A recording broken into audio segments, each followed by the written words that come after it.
बता दें, आयकर विभाग से जुड़ी बड़ी खबर है। यूपी के कई जिलों में आईटी की रेड, कानपुर, लखनऊ और नोएडा में रेड, रडार पर कई ज्वेलर और उनसे जुड़े कई लोग।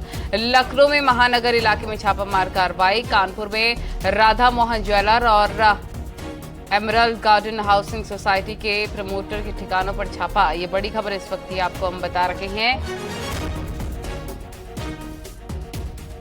संजीव झुंझुनवाला के 17 ठिकानों पर इनकम टैक्स की बड़ी छापेमार कार्रवाई।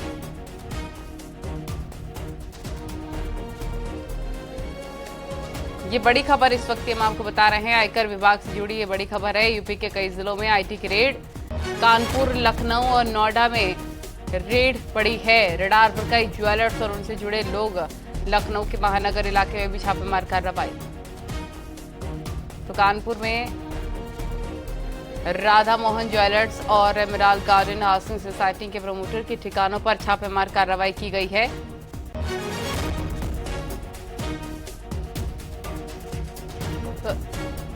तो लखनऊ से अलाउद्दीन और नोएडा से हिमांशु शुक्ला हमारे सहयोगी तमाम जानकारी के साथ हमारे साथ लाइव जुड़ गए हैं। सबसे पहले लखनऊ का रुख करेंगे। अलाउद्दीन, क्या कुछ कार्रवाई के बाद, छापेमार कार्रवाई के बाद सामने आया है? क्योंकि बताया जा रहा है कि अलग अलग जगहों पर आईटी की रेड पड़ी है।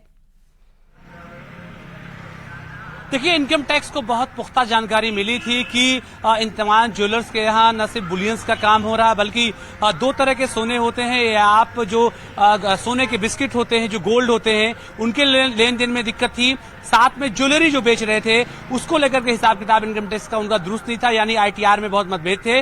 उसके बाद इन तमाम छापेमारी की कार्रवाई की गई है। फिलहाल जो जानकारी मिल रही है उसमें जो हार्ड डिस्क मिली है, कंप्यूटर से जो कागजात मिले हैं, इसके अलावा उनके घरों पर जो संपत्ति के कागजात मिले हैं, वो इनकम टैक्स के डेटा से बिल्कुल मेल नहीं खाते हैं। यानी आप मान के चल सकते हैं कि भारी गड़बड़ियों का जो अंदेशा इनकम टैक्स विभाग को था, वो फिलहाल जमीन पर सही दिखाई दे रहा है। हालांकि छापेमारी के बाद इनकम टैक्स डिपार्टमेंट एक प्रेस रिलीज जारी करके इस बात की जानकारी देगा कि आखिरकार किस तरह की और कितनी गड़बड़ियां मिली हैं। लेकिन प्रथम दृष्टया देखा जाए तो साफ तौर से हार्ड डिस्क और कंप्यूटर जो जिनके डेटा है, उनसे जो मिलान की गई जानकारी के अनुसार भारी मात्रा में टैक्स न जमा करने की और टैक्स चोरी करने के जो आरोप हैं, वो सही पाए जा रहे हैं। साथ ही भारी मात्रा में नकदी और साथ में जो मैं आपको जिक्र कर रहा हूं कि जो बुलियंस थे, यानी जो सोने के बिस्किट या हार्ड जो सोना है, वो बरामद हुआ है। ज्वेलरी भी बरामद हो रही है। तो ऐसे में इनकम टैक्स की छापेमारी के बाद बाकी जो दो बड़े शहर हैं, कानपुर और नोएडा से वो जो जानकारी आएगी वो इकट्ठा की जाएगी। लेकिन लखनऊ में तमाम जो घरों से जो जानकारी मिली है, उसमें भारी घालमेल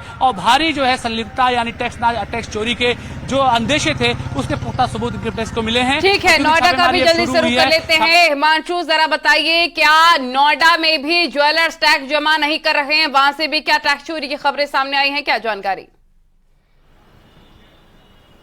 बिल्कुल, देखिए, आपको बता दें, वित्तीय अनियमितता की शिकायत लगातार इनकम टैक्स को मिल रही थी और उसके बाद अब ये सर्वे शुरू किया गया है, जहां पर दिल्ली, नोएडा, कानपुर और लखनऊ, ये 4 स्थानों पर इनकम टैक्स की सर्वे शुरू किया गया है। देखिए, शुरुआती तौर में सर्वे ही शुरू किया जाता है। सर्वे के बाद जब कोई पुख्ता एविडेंस मिल जाते हैं, उसके बाद सर्च अभियान शुरू हो जाता है। फिलहाल ये सर्वे शुरू किया गया है। जो ज्वेलर्स हैं, उन पर लगातार वित्तीय अनियमितता की शिकायत मिल रही थी, इनकम टैक्स में हेरफेर की शिकायत मिल रही थी, जिसके बाद एक साथ इनकम टैक्स की कई टीमों ने अलग अलग स्थानों पर रेड किया है। आपको बता दें, डिजिटल एविडेंस देखा जा रहा है। इसके अलावा जो डॉक्यूमेंट्स है, वो तमाम चीजें खंगाली जा रही है। शुरुआती तौर पे जितनी जल्दी से जल्दी ये तमाम एविडेंस इकट्ठा होंगे, उसके बाद ये सर्वे को सर्च में तब्दील किया जाएगा।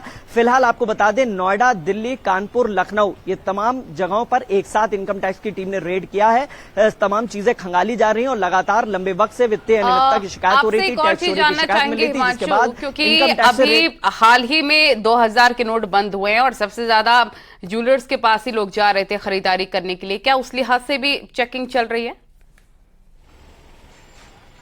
बिल्कुल, देखिए, बहुत महत्वपूर्ण है, क्योंकि 2000 के नोट खपाने के लिए लोग या तो पेट्रोल पंप या जो दूसरा सबसे बड़ा ठिकाना है, वो है ज्वेलर शॉप, वहां पर रेड कर रहे थे। और जिस तरीके से हमारे साथी भी बता रहे थे, सोने के बिस्किट की में ये 2000 के नोट तब्दील किए जा रहे थे, इसकी भी शिकायत लंबे वक्त से मिल रही थी। लिहाजा सबसे पहले ज्वेलर्स पर ही नकेल कसी गई है। ज्वेलर्स के तमाम लोग जो ज्वेलर्स संगठन से जुड़े हुए हैं या इस व्यापार से जुड़े हुए हैं, उन पर उनकी शिकायत मिल रही थी। इसी पर नकेल कसने के लिए इनकम टैक्स ने टीमों का गठन गठन किया और एक साथ आज सुबह से ही रेड जारी कर दी गई है। फिलहाल इसको सर्वे के तौर पर अभी देखा जा रहा है। सर्वे में तमाम डॉक्यूमेंट्स देखे जाएंगे, जो हेरफेर की गई है, डिजिटल एविडेंस देखे जाएंगे, जो लेखा जोखा है वो पिछले 6 महीने का उठाया जाएगा और ये देखा जाएगा कि क्या वाकई में ये 2000 के नोट जो बंद हुए हैं ये पैसा खपाने की कोशिश की गई है। इन तमाम चीजों को देखने के बाद इस सर्वे को सर्च में तब्दील करके जो तमाम चीजें हैं वो इकट्ठा करके फिर मीडिया से साझा की जाएगी। शुरुआती तौर में अभी इनकम टैक्स की तरफ से लोकेशन भी डिस्क्लोज इसी लिहाज से नहीं की गई है क्योंकि ये सर्वे है, सर्वे में चेक करेंगे, सर्वे में अगर जानकारियां जुटा लेते हैं, हेरफेर मिलती है, उसके बाद इसको सर्च में तब्दील करके इसको बाकायदा पूरा रेड का रूप देते हैं। लिहाजा अभी शुरुआती तौर में सर्वे किया जा रहा है और सर्वे में ही ये तमाम डिजिटल एविडेंस, इसके अलावा जो डॉक्यूमेंट्स होते हैं, और कई लोग ऐसे हैं जिनके घरों में भी रेड की गई है। कुछ ज्वेलर्स के नाम भी अभी सामने आ रहे हैं शुरुआती तौर में, लेकिन ये तमाम जो एविडेंस है यानी कि अभी सर्च ऑपरेशन चल रहा है, सर्चिंग के बाद ही पुख्ता कार्रवाई की जाएगी। शंकर आनंद का भी रुख लेते हैं। शंकर, आपके पास क्या जानकारी? सबसे पहले मैं उन आरोपियों का नाम बताना चाहूंगा जो आज इनकम टैक्स के रडार पर आए, जिनके खिलाफ ये कार्रवाई चल रही है। कानपुर की अगर बात करें, अनुराग ज्वेलर्स, कानपुर में एक और बहुत चर्चित एक ज्वेलर्स हैं विवेक अग्रवाल, उनके यहाँ भी सर्च ऑपरेशन चल रहा है। और राजधानी दिल्ली के नॉर्थ वेस्ट जो डिस्ट्रिक्ट है वहां पर भी सर्च ऑपरेशन को अंजाम दिया जा रहा है। तो दिल्ली के अगर लोकेशन की अगर बात करें तो 6 लोकेशन पर इसी मामले में सर्च ऑपरेशन को अंजाम दिया जा रहा है। और जिस तरह से बकायदा इस मामले में इनकम टैक्स को तकरीबन 15 दिन पहले कुछ पुख्ता जानकारियां मिली थी और उसी पुख्ता जानकारियों के आधार पर आज सर्च ऑपरेशन को अंजाम दिया जा रहा है।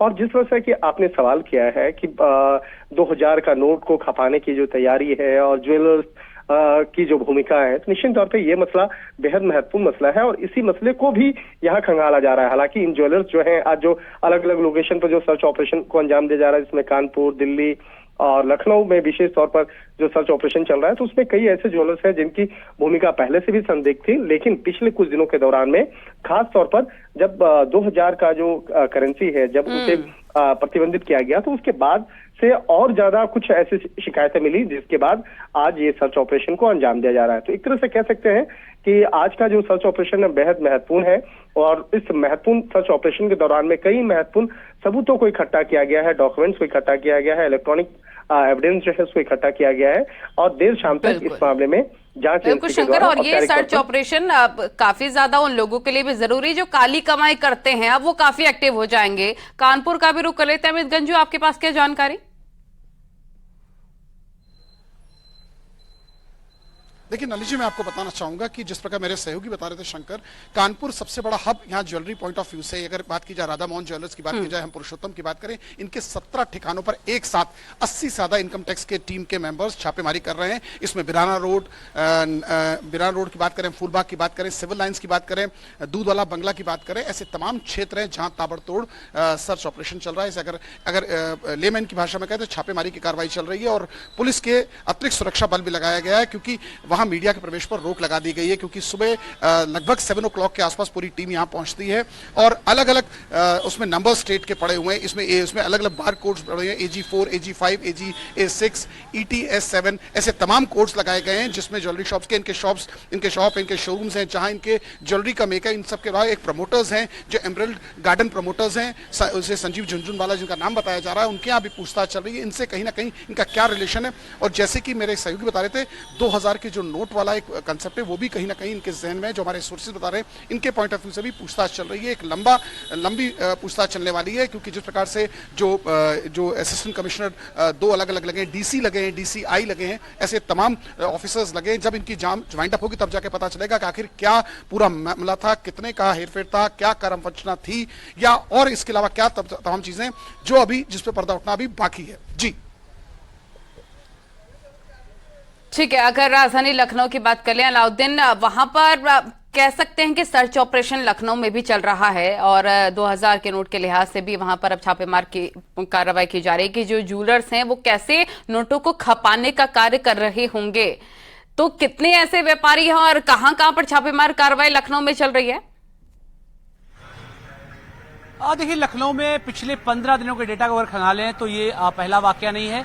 इससे पहले बिल्डर्स पर, इसके अलावा खासतौर से जमीन के जो डेवलपर हैं, चाहे आम्रपाली ग्रुप हो या दूसरे जो ग्रुप हैं, उनमें भी छापेमारी का काम लगातार चला है।